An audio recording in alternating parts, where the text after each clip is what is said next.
घंटे भर पहले की खबर है कि गुरनाम चढ़ूनी हजारों किसानों के साथ दिल्ली की तरफ। बीच में आपको रोकना चाहूंगी, बीच में रोकना चाहूंगी। उधर भी जो है बड़ी मुसीबत पाई मेरे भैया, बीजेपी के आने में 7 महीना छिपे रहे हम घर अपने। मीटिंग में कोई बात नहीं कि कहाँ 6 महीने हो गए, 7 महीने हो गए। एक मिनट बात बताइए मुझे, आपका कहना ठीक होता है क्या? आप किसी प्रधानमंत्री को कह देते हैं कि चाय वाला प्रधानमंत्री नहीं बनेगा? इतनी लंबी जेल तुम्हारी देख लिया है, देखेंगे। सियासत अपनी चालों में कब तक किसानों को छलता रहेगा? बिल्कुल नहीं जाएंगे, बिल्कुल नहीं जाएंगे। सुन लीजिए मैडम। नमस्कार, बहुत स्वागत है आप सभी का। मैं आपके साथ मीरा राजपूत। घंटे भर पहले की ही एक खबर है और बड़ी खबर है किसान आंदोलन से जुड़ी हुई, क्योंकि लगातार मैं आपको अपडेट किसान आंदोलन की दे रही हूँ, उस आंदोलन की जो कहीं ना कहीं मीडिया कर्मियों से बहुत दूर है और ना ही ये खबरें दिखाई जा रही हैं, ना बताई जा रही है। घंटे भर पहले की खबर है कि गुरनाम चढ़ूनी हजारों किसानों के साथ दिल्ली की तरफ बढ़े और जिस पर जो माध्यम था, बाइक हो या कार हो या साइकिल हो, सभी के पास जो माध्यम था सभी दिल्ली की ओर बढ़े। झंडे लगे हुए दिखाई दिए, पोस्टर लगे हुए दिखाई दिए और फिर से ये आंदोलन कहीं ना कहीं ऊपर चढ़ता हुआ दिखाई दिया है। और जो घंटे भर पहले हुआ है, इससे ये तो तय हो जाता है कि अब ये आंदोलन एक बड़ी मुसीबत सरकार के सामने बनने वाला है। जहां एक तरफ सरकार बैठकों पर बैठक कर रही है, दूसरी तरफ किसान भी पूरी तैयारी के साथ अपने पक्के मकान भी बना रहे हैं। इतनी लंबी जेल तुम्हारी देख लिया है, देखेंगे। जीना है तो मरना सीखो, कदम कदम पे लड़ना सीखो। ये सरकार अगर किसानों को जेल में डालना चाहती है तो हम जेल जाने को तैयार हैं। कितने आदमी को डालोगे जेल, तुम्हारी जेल छोटी पड़ जाएंगी, लेकिन किसानों की संख्या कम नहीं पड़ेगी। नहीं उनको रिहा किया जाता है तब तक हम गिरफ्तारी देने को तैयार हैं। और एक बात कहीं किसान आंदोलन के बारे में सुन लीजिए मैडम, लॉकडाउन खुलने दीजिए। लाखों की संख्या में पूरे देश से किसान बॉर्डर पे पहुंचने का काम कर रहा है। आप देखिए, लॉकडाउन खुलने के बाद पूरे हरियाणा, उत्तर प्रदेश, बंगाल, बिहार, झारखंड, बीच में आपको रोकना चाहूंगी, बीच में रोकना चाहूंगी। उधर भी जो है कहीं ना कहीं सभी जो है प्रदर्शन कर रहे हैं, जिसके पास जैसा माध्यम है सभी लगातार प्रदर्शन कर रहे हैं। ऐसा लग रहा है कि कुछ ही समय बाकी है, फिर से इस आंदोलन में जो है ताकत दिखने वाली है, वही ताकत जो पिछले 2 महीने पहले थी। क्या आप लोग सरकार को बड़ा संदेश देना चाहते हैं? बिल्कुल। जंग में कागजी अपराध से क्या होता है, हौसला लड़ता है तादाद से क्या होता है। यह सरकार को खुली संदेश है कि अगर हमारी मांग पूरी नहीं हो जाती है तो यह आंदोलन पहले से भी ज्यादा विकराल रूप लेने वाला है। पहले लाखों लोग थे, अब करोड़ों लोग पे बॉर्डर पे पहुंचने वाले हैं। अगर उससे भी सरकार नहीं मानेगी तो वही 25 लाख लोग और 4 लाख ट्रैक्टर फिर दिल्ली पहुंचेगा और यह मोदी सरकार को जगाने का काम करेगा। जिनको लग रहा है ना कि सरकार, किसान घर चले गए, हम घर नहीं गए हैं। सरकार बंगाल चली गई थी चुनाव लड़ने के लिए, तो हम भी किसान अपने अपने खेतों में चल गए थे गेहूं काटने के लिए। सरकार बंगाल से दिल्ली पहुंच चुकी है और किसान भी अपने अपने खेतों से दिल्ली पहुंच चुका है। अब आपस में टकराव होगा और सत्य जीतेगा और यह मोदी सरकार, झूठी सरकार हारने का काम करेगी। अपना पक्ष दिखा दिया कि कितना मजबूत है। आपको क्या लगता है कि सरकार जो है कहीं ना कहीं इतनी कमजोर है कि कुछ नहीं करेगी? बिल्कुल। कोई एक्शन नहीं लेगी, समझाने की आपको बहुत कोशिश की गई। अरे भाई, उन्होंने बताया। अरे सुनिए ना, सरकार अगर समझाने की क्या कोशिश करेगी? आवारा सरकार, नकारा सरकार, जो 6 महीने 7 महीने हो गए किसान धरने पे बैठे हुए हैं, लेकिन सरकार मिलने नहीं आती है, किसानों की मांग पूरी नहीं करती है। तो ये सरकार क्या समझते हैं आप इस सरकार से? ये सरकार आवारा सरकार है, नकारा सरकार है। अब वो दिन दूर नहीं जो शराब के दुकानों पर लिखा रहता है कि शराब स्वास्थ्य के लिए हानिकारक होता है। बताइए मुझे, आपका कहना ठीक होता है क्या? आप किसी प्रधानमंत्री को कह देते हैं कि चाय वाला प्रधानमंत्री नहीं बनेगा? ये शब्द कहीं ना कहीं आपको लगता है कि ठीक है? देखिए, एक बात बताइए ना, राकेश टिकैत जी ने बहुत अच्छी बात कही है और उनकी बातों को मैं पूर्ण समर्थन करता हूं। एक बात बताइए ना, इस देश का नागरिक ने, हम तमाम लोगों ने एक गरीब चाय बेचने वालों को प्रधानमंत्री बनाया, लेकिन 7 साल में ये नरेंद्र मोदी ने देश को कहां लेकर गया? देश को कहां लेकर गया? देश की हर चीज को बेचने का काम काम किया। कट गई पतंग हम डोर देखते रह गए, कट गई पतंग हम डोर देखते रह गए, गिर गई जीडीपी हम मोर देखते रह गए। ये प्रधानमंत्री ने देश को हर चीज को बेचने का काम किया। आवारा नकारा ऐसा प्रधानमंत्री आजादी के बाद हमने कभी नहीं देखा है।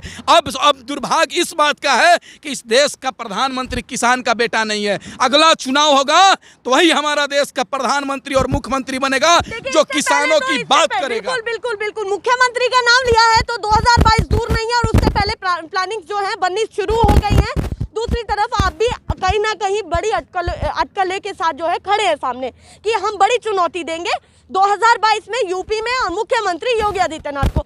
योगी आदित्यनाथ लगातार कहते रहे कि किसानों के सम्मान में हमने कोई कमी नहीं छोड़ी। प्रधानमंत्री रोते हैं, वो कहते हैं किसानों का भला हमने खूब किया, पर इन लोगों को दिखता नहीं। क्या आप लोग जनता को संदेश दे रहे हैं जो घर बैठी है, क्या कहना चाह रहे हैं? ये सिलसिला क्या यूं ही चलता रहेगा? सियासत अपनी चालों में कब तक किसानों को छलता रहेगा? ये जो सरकार बैठी हुई है ये सिर्फ और सिर्फ स्ट्रीम मीडिया के द्वारा जनता को गुमराह कर रही है। लेकिन आज जमीनी स्तर पर आप किसानों से बात कर रहे हैं, आप जमीनी हकीकत किसानों की दिखा रहे हैं कि किसानों के सरसों हो, गेहूं हो या दाल हो, उसका कोई मूल्यांकन नहीं किया जाता है। ये जुल्म की सरकार है, किसानों पे जुल्म कर रही है। मैं जल्दी से फैक्ट के बेसिस पे बात करती हूँ।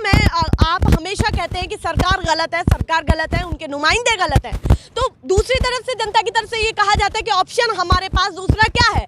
तो आप या तो ऑप्शन बताइए या सरकार की जो बनाई हुई नीतियां है कहीं ना कहीं उन पर विश्वास करिए। सरकार ऑप्शन ही बनाती। ई-नाम पोर्टल की बात करिए, ई-नाम पोर्टल से सरकार अनाज खरीदने का काम करती है, उस पर मूल्यांकन नहीं होता। सरकार अपनी तथ्यों में अपने खुद फंसती हुई जा रही है। ये सरकार किसानों की बात नहीं करती है।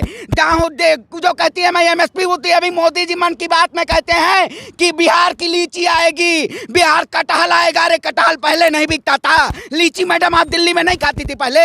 अरे ये तो सिर्फ और सिर्फ मार्केटिंग करके ये आई हुई सरकार है और उसी मार्केटिंग के जरिए ये सरकार जनता को गुमराह कर रही है। लेकिन जनता अभी इनकी मार्केटिंग में नहीं आने वाला है।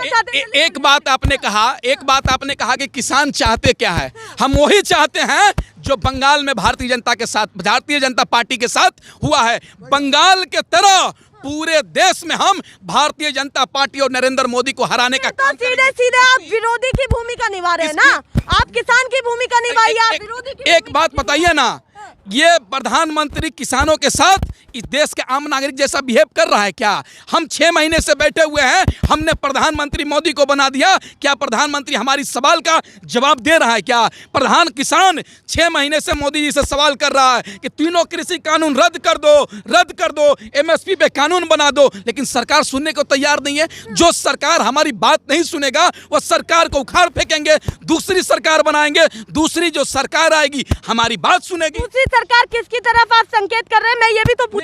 एक बात बताइए ना, जो सरकार किसानों के साथ खड़ा रहेगा, जो संगठन किसानों के साथ खड़ा रहेगा, उसके साथ किसान खड़ा रहेगा। जिसके साथ किसान है वो सरकार रहेगी, और जो सरकार किसान के साथ रहेगी वो सरकार देश में राज करेगी। लीजिए, सीधा कहना यह है जो किसानों की बात सुने ऐसी सरकार हमें चाहिए। पर ये तय कैसे हो जब बीजेपी लगातार ये कहती रही हो और कह भी रही हो कि हम जो है कहीं ना कहीं किसानों के लिए योजनाएं तैयार कर रहे हैं, नीतियां तैयार कर रहे हैं।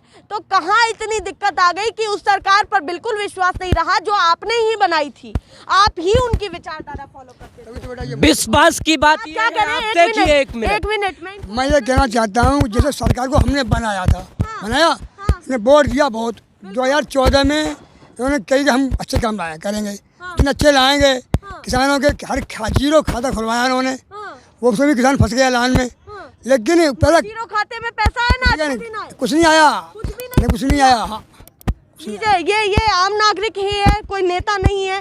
उतने ही सीमित शब्दों में बात बता दी कि क्या सरकार ने किया। अब आप बताइए फटाफट। जब महामारी चल रही थी तो किसानों के लिए इन्होंने गले का फंदा तैयार किया, जिसके चलते यहाँ पर बैठे 400 किसान भाई शहीद हुए, लाखों किसानों पर लाठियां बरसाई, आंसू गैस के गोले छोड़े। यही रणनीति ये सरकार बना रही थी कि लाखों किसान, लाखों लोग जो यहाँ पर महामारी में इससे मरे, उसके लिए कोई रणनीति नहीं बनाई थी। इन्होंने किसानों के लिए ये रणनीति बनाई थी। किसानों को डराना चाहती है ये सरकार। किसान तूफानों से भी किसानों को डराना भी नहीं डरता। किसानों को डराना चाहती तो आपसे इतनी सारी मीटिंग्स करती क्या, ये भी तो बताइए आप मुझे। मीटिंग में कोई बात नहीं कि कहाँ 6 महीने हो गए, 7 महीने हो गए, कौन सी मीटिंग की, लेकिन किसान डरता नहीं है। यहाँ तूफानों का सामना भी किया है और सब जगह देखिए इन्होंने कि देखिए आपने स्टार्टिंग में तो मीटिंग्स की जब चरम पर था ये किसान आंदोलन, पर उसके बाद लगातार किसानों की तरफ से ये कहा गया कि सरकार अगर बातचीत करती है तो हम भी तैयार हैं, पर सरकार जो है बंगाल में व्यस्त हो गई। ऐसी चीजें सामने निकल करके आई जो सभी ने देखी और अब जनता सवाल भी पूछ रही है कि बंगाल में अगर वो रैलियां ना करते तो आज ये हालात ना होते जो हमने देखे गंगा किनारे या फिर अस्पतालों के बाहर अपनी जनता देखी मरती तड़पती और त्राहिमाम करती। अब आप बताइए, जल्दी बोलिए। मैं ये कहना चाह रहा हूँ सरकार को सीधा संदेश है कि लाखों किसान जो वहाँ पर बैठे वो या तो जो है उनको हमारे किसान भाइयों को छोड़े, नहीं तो किसान पूरी तरह से जो है गिरफ्तारी देगा और किसान तब तक नहीं जाएगा जब तक ये काले कानून वापसी नहीं होंगे, तब तक घर वापसी नहीं। तूफानों से आंख मिलाओ, सैलाबों पर बार करो, मल्लाहों का चक्कर छोड़ो, तैर के दरिया पार करो। किसान जीत कर जाएगा, सरकार को झुका कर जाएगा, किसान रुकने वाला नहीं है, सरकार को हिला कर जाएगा। ये भाषण नहीं है, ये उन 6 महीनों का जोश और रोष है जो लगातार ये यहाँ पर बिताया है, एक एक दिन बिताया है। मैं तो ये कहूँगी पार्टी कोई भी हो, एक दिन बॉर्डर पर रह करके ज़रूर देखे, सड़क पर रह करके ज़रूर देखे कि आम जनता कैसे रहती है और उन हालातों से भी निपटे कि कैसे अस्पतालों के बाहर जनता पड़ी रहती है, ई रिक्शा के बाहर पड़ी रहती है। उन हालातों से भी जूझे, ना कि अपने कोठी बंगले अपनी गाड़ियों में बैठी रहे। ये मैं सीधे कहूँगी। अब आप बताइए कि राकेश टिकैत जिस तरीके से लगातार कह रहे हैं कि अब आंदोलन उठेगा तो आप लोग यहीं रहेंगे या चले जाएंगे, क्या करेंगे आप लोग? देखिए हम आंदोलन हम यहीं रहेंगे और ये मत समझिए कि यहाँ पर जनसंख्या कम है। 1 घंटे के अंदर 1000 आएंगे और 2 घंटे के अंदर 2000 आएंगे और 12 घंटा तब लगेंगे कि हमारी यूपी बलिया से लेके यहाँ तक का किसान इकट्ठा हो जाएगा। आज किसान एक आंख उसकी अगर खेत में काम करता है तो दूसरी आंख उसकी बॉर्डर पर लगी हुई है और फिर उसकी पीछे ये टेंट से हट रहे हैं या क्या हो रहा है? तंबू हट रहे हैं क्या? नहीं ये टेंट लग रहे हैं, ये पक्के लगेंगे, पक्के लगेंगे, पक्के लगने वाले हैं। कि अब तूफान आ गए, बरसात होगी तो हमें भी तूफान की वजह से ये पक्के लगाने ये बांस के हैं, अब लोहे के पाइप आ रहे हैं। तो इसलिए और इसकी बात ये है कि मतलब बॉर्डर से हटने का कोई इरादा नहीं, कोई इरादा नहीं है, कोई नहीं। बड़ी मुसीबत पाई मेरे भैया बीजेपी के आने में, 7 महीना छिपे रहे हम घर अपने पाखानों में। लीजिए ये किसान है जो अब सीधे प्रधानमंत्री मोदी को क्या कहना चाहते हैं? जाओगे नहीं जाओगे? नहीं, बिल्कुल नहीं जाएंगे, बिल्कुल नहीं जाएंगे। और इस बात को कभी मान लो किसान हमारा खेत में काम कर रहा है, दूसरी आंख उसकी बॉर्डर पे लगी हुई है। और ये मत समझो 28 तारीख वाली समझ लो 2 घंटे में किसान आ गया और सवेरे 12 घंटे में कितनी बड़ी भीड़ मिली थी। अब इस बात को हम ये नहीं तारीख का जिक्र कर रहे हैं जब राकेश टिकैत यहाँ से गिरफ्तारी होने वाली थी, पर 2 घंटे में किसानों का यहाँ पर पूरा मेला लग गया और फिर से वो किसान यहाँ पर पाए गए। तो यही कह रहे हैं, एक आंख यहाँ पर है बॉर्डर पर तो दूसरी आंख अपने खेतों पर है। ऐसे तो इस आंदोलन को खाली नहीं होने देंगे जब तक जो इनकी मांगे हैं वो पूरी नहीं होंगी। किसानों का कितना गुस्सा सरकार पर है, ऐसा लगता है कि अगर गांवों में जाएंगे तो हालत बेहाल होने वाली है उन सभी की। फिलहाल के लिए नमस्कार।